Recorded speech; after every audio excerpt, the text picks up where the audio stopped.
Com explicar la mort als infants?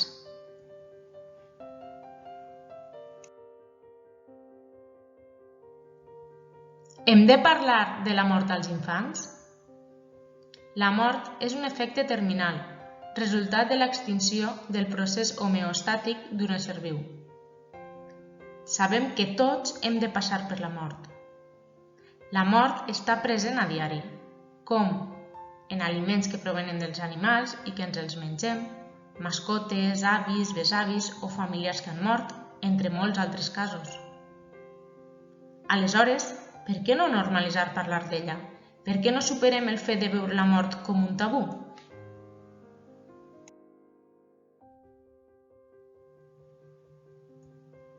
La mort no la podem evitar, però és un fenomen natural i acceptable. El que més es costa als xiquets i xiquetes és comprendre que la mort és irreversible.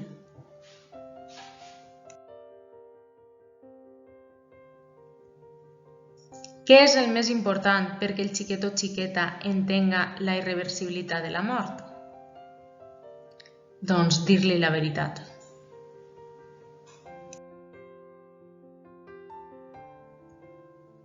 Per què és tan important dir la veritat? En edats primerenques, els xiquets i xiquetes no entenen les metàfores.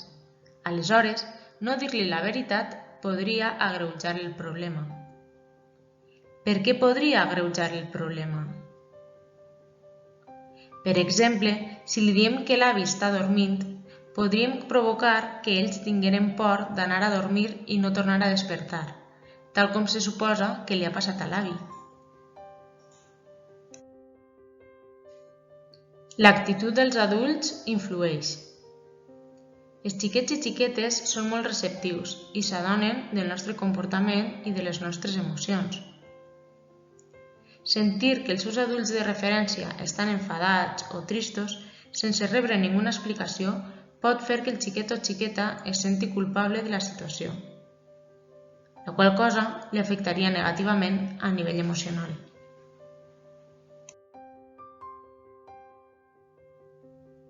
Quina seria la solució? Doncs dialogar amb els més menuts amb explicacions breus, clares, simples i sense massa detalls.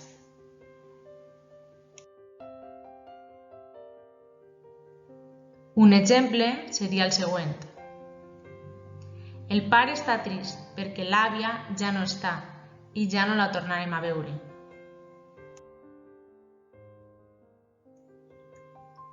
Quina és la nostra ferramenta clau? Doncs el diàleg. Ensenyar als més menuts a expressar les seues emocions de manera natural serà el que més els ajudarà a superar el dol. Compartir el dolor els ajudarà a acceptar-lo i seguidament a superar-lo. Als més menuts, per naturalesa, els agrada preguntar per tal d'assegurar-se que ho han entès bé. Imaginem que un xiquet o una xiqueta ens pregunta «Per què està morta l'àvia?» Pregunta molt freqüent. Sabem, després del que hem dit, que hem de donar explicacions clares, breus i sense massa detalls. Així que la nostra resposta seria: l'àvia està morta perquè no respira, no parla i ja no sent.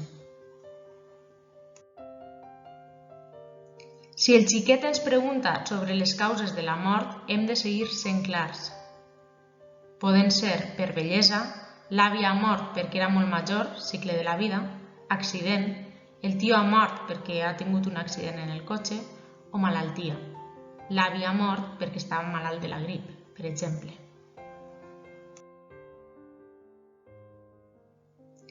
Les característiques més rellevants, segons l'edat, són: de 0 a 2 anys és important seguir mantenint les rutines i un ambient estable.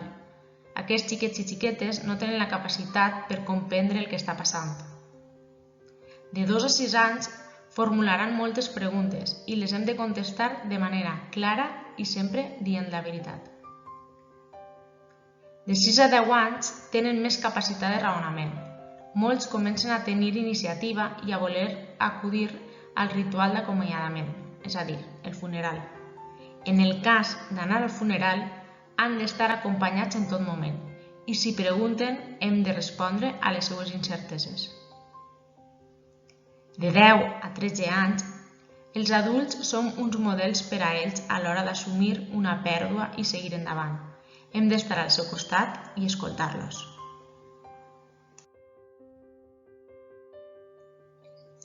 Com millorarem l'estat anímic dels menuts i els ajudarem a superar el dol? Per una banda, amb el joc, amb el qual aprenen, es comuniquen i es curen. I per una altra banda, amb empatia, comprensió i amor.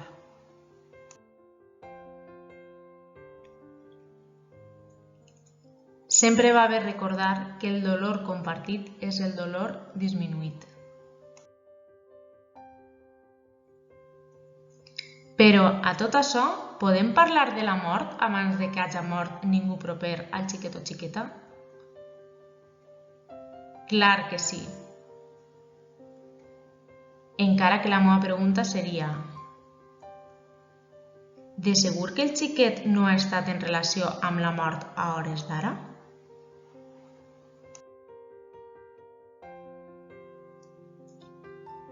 Hem de partir de les vivències quotidianes per introduir el tema de la mort. D'una banda, podem fer-ho a través de pel·lícules, com per exemple El rei lleó, Bambi, Un monstruo viene a verme. També ho podem fer a través de les pròpies mascotes, un pardal, un gos, un peix que s'hagi mort, o a través de les plantes. En l'escola també tenim un hort escolar i de vegades també es moren. En aquest moment també podríem introduir el tema de la mort. Tot i això, hi ha molts autors que assenyalen que l'educació sobre la mort afavoreix el desenvolupament social i prevé de futurs traumes i problemes d'índole psicològica.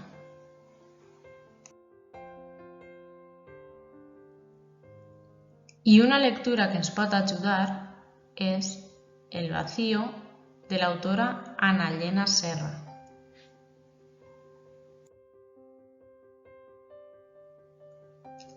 Finalment, vull acabar amb la frase de "no tinc por a la mort, és el joc que una persona accepta per poder jugar al joc de la vida".